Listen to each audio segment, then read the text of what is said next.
Hello ladies and gentlemen, welcome to CCN. It's been a while since I put a video up, and I'd like to thank my subscribers for hanging in there.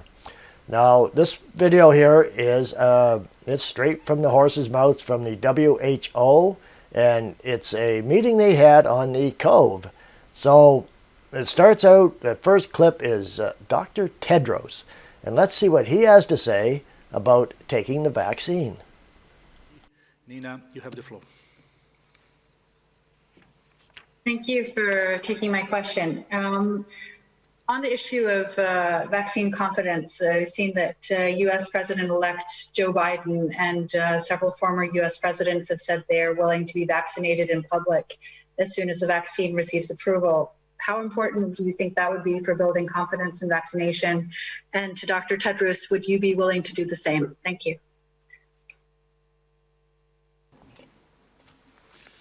Thank you so much. I think it's very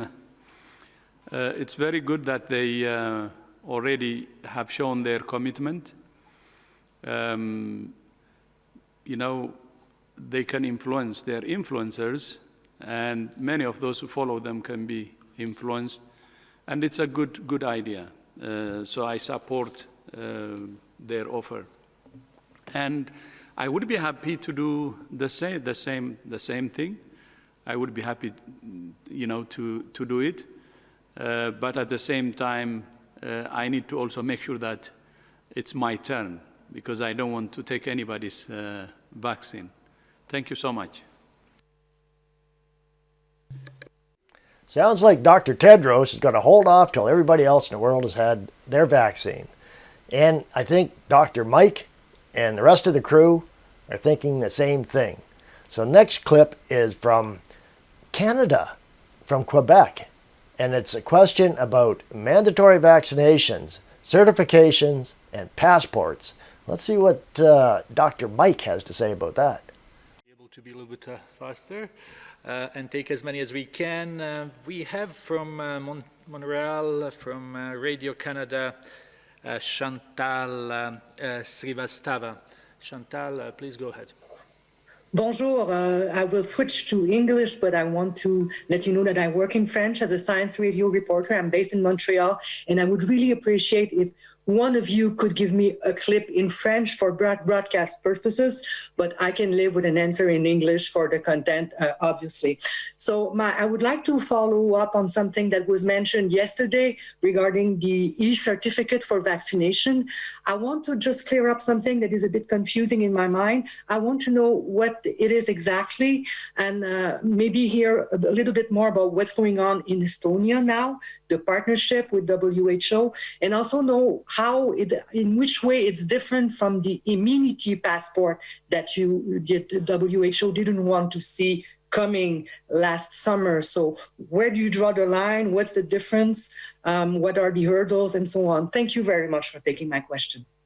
Chantal, thank you very much for this. We will answer you in English right now. There is a translation, but we are also happy to do interview with you in French on this afterwards. So please, if translation is not enough, just contact me. I will send you an email. I have your email, and we will organize something for you. Thank you. I think Kate O'Brien may speak to this as well, but let me clarify a couple of differences here in terms of certification, just of vaccination. There's a difference between certifying vaccination within a country where people are issued with a proof of vaccination or a certificate of vaccination, which children all have, which is a way in which people have a record of their vaccination, so recording vaccination. That is very different than the requirement for vaccination that may occur if someone is travelling internationally. So we have to have a very important debate about the issue of certification of vaccination and then the nature of discussion around mandatory vaccination. It is difficult to talk about mandatory vaccination when nobody has been vaccinated yet, and when only small numbers of people will be vaccinated in the coming months. But we must prepare for that. There is only one vaccine that is required in certain circumstances for international travel, and that is yellow fever vaccination, which is required under the IHR for travel from yellow fever endemic areas to other countries. And therefore, if WHO were to engage in a process of requiring vaccination, that would have to be supported by the international health regulations and our member states, and that will require further debate. With regard to Estonia and others, the government of Estonia are working very closely with the Director General, with Bernardo Mariano and our digital health initiative on digital tools in general, and one of those digital tools may be a mechanism, and this is the tool you may use for certification or recording vaccination. Well, Dr. Mike did a little tap dance around that one, didn't he? Kind of sounds mandatory is coming in, passport, certification, all that good stuff. I don't know, it leaves me scratching my head wondering what the heck are these guys up to?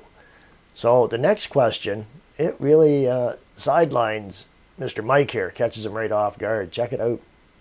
Include a link on this story that has been published. Now we will go to the last question for today. We are already at 1 hour, but let's take the last one. And I will already apologize to those that we will not be able to take the questions from. But as always, please contact us at media@who.int with your questions, and we will try to help. Jamie Keaton from Associated Press. Jamie. Thank you, Tarek, for taking my question. I guess this is for Mike or Maria. We've seen a number of health officials who are claiming the quality of their certification processes are better than others. I'm thinking particularly in Britain and the US. But many people that I've spoken to, and these are educated, reasonable people, say that they're not convinced about vaccine. This vaccine has been developed at a light speed compared to other vaccines. The mRNA vaccines are a new technique and they're uncertain about it. And other vaccines in the past have had dangerous or harmful side effects that may be turned up afterward. So what do you say to people who are distrustful of national health authorities or big pharma and worry that there may be unforeseen side effects or consequences that may turn up down the road, especially when there seems to be this race to be first in so many places and in so many ways? I think Sumia, Kate, and others can speak to this, Mariangela and others. But Jamie, I would ask that you also be careful with your rhetoric. This is an important time for us to have a proper dialogue, and the way in which you formulate a question can often betray the way you intend it to be answered, and that's how misinformation and disinformation spreads. I think we need to have a very open debate on these issues. I think we need to get very good at getting good information out to people. But preemptive statements around distrust, preemptive statements about previous problems and other things don't necessarily shape the argument and shape the dialogue that we actually need to have between ourselves, with each other. There are differences between the safety and efficacy processes and then the regulatory process and the policy that's used then for distribution of vaccine. There are many moving parts in this. And as Mariangela said, it is a moment of hope, but it is also a moment in which we have to be monitoring and be very careful. So Mariangela and others will speak to that. But I understand your intent, Jamie, is good. But please let us all be careful with our words on this matters. This matters. This counts. People being vaccinated matters going forward. They need to get the right information. We don't want people's health to be affected by a poisonous debate around this. We want a positive, engaged, informative debate on this issue. Boom. Dr. Mike never seen that coming. He got sidelined. Good questions from that reporter. Mr. Mike did not want to answer them. Mike was quite disturbed, actually, and like, how dare you ask these questions in public? The public want to know these answers, but Dr. Mike doesn't want to answer those questions. Dr. Mike wants everybody to just do as they're told. The WHO is in control. How dare you question their motives? So we don't know what they are. We don't know if they're good motives, if they're good intentions, or they're not good intentions, or what the heck is going on. But I'm sure the rest of the board was quite shocked too that the reporter had the guts to come out with those questions. Well, if you like this video, please like, share, comment, and don't forget to subscribe. Bye for now. God bless.